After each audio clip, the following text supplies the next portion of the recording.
CBSE education academy में आप सभी का स्वागत है। आज की हमारी क्लास का जो विषय है वो है काल और वाच्य।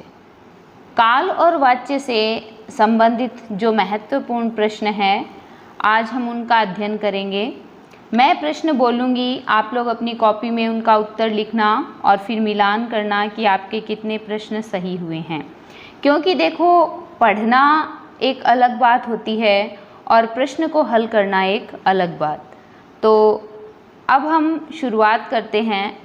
पहला प्रश्न है, भूतकाल के कुल भेद होते हैं 4, 5, 6, 7। इसका उत्तर है सी, 6। भूतकाल के कुल 6 भेद होते हैं।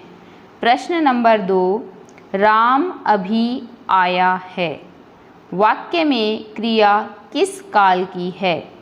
तो वाक्य में क्रिया है आसन्न भूतकाल की। इसका उत्तर है बी। वह पढ़ता तो उत्तीर्ण हो जाता। वाक्य किस काल का है? वह पढ़ता तो उत्तीर्ण हो जाता, यानी ऐसा होता तो ऐसा हो जाता। तो इसका उत्तर है हेतु हेतु मद भूतकाल, यानी इसका उत्तर है डी। प्रश्न नंबर 4, लगता है वह चला जाएगा। वाक्य किस काल का है? यह है संभाव्य भविष्यत्काल का। तो इसका उत्तर है बी। प्रश्न नंबर 5 देखिए, मैं पुस्तक पढ़ूंगा। वाक्य किस काल का है? तो सामान्य सा वाक्य है और पढ़ूंगा यानी आने वाले समय में। तो इसका उत्तर होगा ए, सामान्य भविष्यत्काल। काल के कुल भेद होते हैं। तो आप सभी को पता है कि काल के कुल 3 भेद होते हैं, भूतकाल, वर्तमान काल और भविष्य काल। तो इसका उत्तर है ए। प्रश्न नंबर 7, वह बाजार जाता है। वाक्य की क्रिया किस काल की है? वह बाजार जाता है। तो जाता है तो वर्तमान काल है, और जब हम इस पूरे वाक्य की बात करते हैं तो यह है सामान्य वर्तमान काल। इसका उत्तर है ए। प्रश्न नंबर 8 देखिए, माया सो रही थी। वाक्य की क्रिया किस काल की है?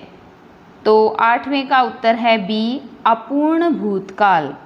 प्रश्न नंबर 9, मोहन पढ़ रहा है। वाक्य की क्रिया किस काल की है? वाक्य की क्रिया जो है वो अपूर्ण वर्तमान काल है, क्योंकि क्रिया पूरी नहीं हुई है, वह भी पढ़ रहा है तो वह अपूर्ण है। तो 9वें प्रश्न का उत्तर होगा सी। अब हम बात करते हैं 10वें प्रश्न की। 10वां जो प्रश्न है उसे देखिए, मोहन गया। वाक्य की क्रिया किस काल की है? मोहन गया यानी चला गया है, तो सामान्य भूतकाल। 11वां प्रश्न, शायद तुमने देखा होगा। वाक्य की क्रिया किस काल की है? तो शायद लगते ही हमें संदिग्ध अवस्था में आ जाती है वह बात, और जब इस पूरे वाक्य को पढ़ते हैं, शायद तुमने देखा होगा, तो इसका उत्तर है डी, संदिग्ध भूतकाल। प्रश्न नंबर 12 है, वह मेरे पास आया था। वाक्य की क्रिया किस काल की है? तो वाक्य की जो क्रिया है वो पूर्ण भूतकाल की है, और इसका उत्तर है बी। प्रश्न नंबर 13, यदि वर्षा अच्छी होगी तो फसल अच्छी होगी, यानी ऐसा होगा तो ऐसा होगा। इसका उत्तर है सी, हेतु हेतु मद भविष्यत्काल। मोहिनी खाती होगी। वाक्य में काल है, संदिग्ध वर्तमान काल है। इसका उत्तर है सी। 15वां प्रश्न, श्याम खेल रहा था। वाक्य में काल है, इसमें काल है अपूर्ण भूतकाल, तो इसका उत्तर है सी। अब हम बात करते हैं वाच्य की। तो आपको पता है कि इसकी जो परिभाषा होती है सामान्य सी होती है कि क्रिया के जिस रूप से उसके कर्ता, कर्म या भाव के अनुसार होने का बोध होता है उसे वाच्य कहते हैं। वाच्य आपको पता ही है 3 प्रकार के होते हैं, कर्तृवाच्य, कर्मवाच्य और भाववाच्य। और विभिन्न परीक्षा में आए हुए जो प्रश्न हैं हम उन्हीं का अध्ययन करेंगे, जिसमें देखो पहला प्रश्न है, अध्यापक ने कक्षा में गणित की परीक्षा ली, वाक्य है। तो अध्यापक ने परीक्षा ली तो कर्ता कौन है? अध्यापक है। वाच्य कौन सा हुआ? कर्तृवाच्य। उत्तर हुआ बी। दूसरा प्रश्न, मोहन से पढ़ा नहीं जाता, वाक्य है। तो यह भाववाच्य है और इसका उत्तर है ए। प्रश्न नंबर 3, भाववाच्य वाला वाक्य इनमें से कौन सा है? हितेश से खाना नहीं खाया जाता, उत्तर है सी। प्रश्न नंबर 4 देखिए, कर्मवाच्य का उदाहरण वाक्य है। तो इसका उदाहरण वाक्य है, किसानों द्वारा फसल काट ली गई है। यानी जो प्रश्न 4 है उसका उत्तर है सी।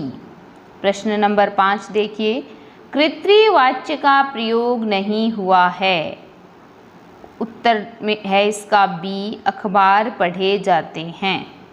प्रश्न नंबर 6, निम्नलिखित में कर्मवाच्य से संबंधित वाक्य कौन सा है? इसका उत्तर है ए, मुझसे खाना नहीं बनाया गया। प्रश्न नंबर 7 देखिए, इनमें कर्तृवाच्य से संबंधित वाक्य कौन सा है? तो उत्तर है इसका डी, भारत ने एक नया उपग्रह छोड़ा। प्रश्न नंबर 8 देखिए, 8वां जो प्रश्न है उसके अंतर्गत ये पूछा गया है, इनमें से किस वाक्य में कर्मवाच्य नहीं है? तो इसका उत्तर है बी, लड़के से रोया नहीं गया। प्रश्न नंबर 9 देखिए, इनमें से किस वाक्य में भाववाच्य है? इसका उत्तर है ए, गर्मियों में रोज नहाया जाता है। कर्तृवाच्य देखिए, प्रश्न नंबर 10 है कि कर्तृवाच्य का उचित उदाहरण है। तो इसके अंतर्गत इसका उचित उदाहरण ए है कि मैं पुस्तक पढ़ता हूँ। प्रश्न नंबर 11 देखिए, उसके द्वारा पत्र लिखा गया, यह उदाहरण किस वाच्य का है? तो इसका उत्तर है बी, कर्मवाच्य। प्रश्न नंबर 12, निम्नलिखित में से भाववाच्य का सही उदाहरण है? उत्तर है डी, उससे गाया नहीं जाता। अभ्यास के लिए कुछ और प्रश्न देखिए। इसके अंतर्गत आपके पहला प्रश्न दिया हुआ है, कर्तृवाच्य में किस क्रिया का प्रयोग होता है? सकर्मक क्रिया का, अकर्मक क्रिया का, दोनों का या कोई नहीं? तो इसका उत्तर है सी, ए और बी, यानी सकर्मक क्रिया और अकर्मक क्रिया। प्रश्न नंबर 2 देखिए, जिस वाक्य की क्रिया का संबंध कर्ता और कर्म को छोड़कर अन्य से हो, वाच्य कहलाता है। तो कर्ता और कर्म को छोड़कर कोई वाच्य होगा तो वो होगा भाववाच्य। तो इसका उत्तर है सी। प्रश्न नंबर 3 देखिए, माला चित्र बनाती है, वाक्य में वाच्य है। तो चित्र बनाने का काम कौन कर रहा है? माला कर रही है। तो माला क्या हुई? कर्ता, और इस कारण यह वाच्य कौन सा हो गया? कर्तृवाच्य। इसका उत्तर है ए।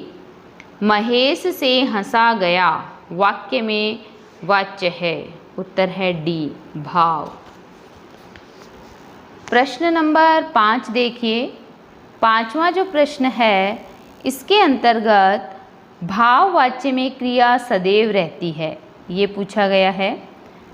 तो इसका उत्तर ए दिया हुआ है, अन्य पुरुष पुल्लिंग एकवचन। उत्तर क्या हुआ? ए। इसका उत्तर ए है, 5वें का उत्तर। छठा प्रश्न देखिए, कर्मवाच्य में प्रधानता रहती है। तो कर्मवाच्य है तो प्रधानता किसकी रहेगी? कर्म की। उत्तर क्या होगा? बी, कर्म की। प्रश्न नंबर 7 देखिए, भाववाच्य में प्राय किन क्रियाओं का प्रयोग होता है? सकर्मक, अकर्मक, ए और बी दोनों, किसी का नहीं, तो इसका उत्तर है बी। प्रश्न नंबर 8 देखिए, माया से रोया नहीं जाता वाक्य में वाच्य है, इसका उत्तर है सी, भाववाच्य। प्रश्न नंबर 9, अब यहाँ से चला जाए वाक्य में वाच्य है, इसका उत्तर है 10वें का उत्तर जो है वो आपके है बी।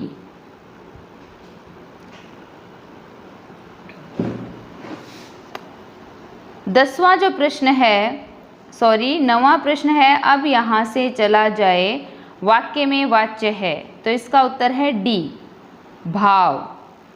अब है प्रश्न नंबर 10, कविता के द्वारा दूध नहीं पिया जा रहा वाक्य में वाच्य है, बी, कर्म। प्रश्न नंबर 11, सुरेश नाटक खेलता है वाक्य का कर्मवाच्य रूप होगा, सुरेश द्वारा नाटक खेला जाता है, इसका उत्तर है ए।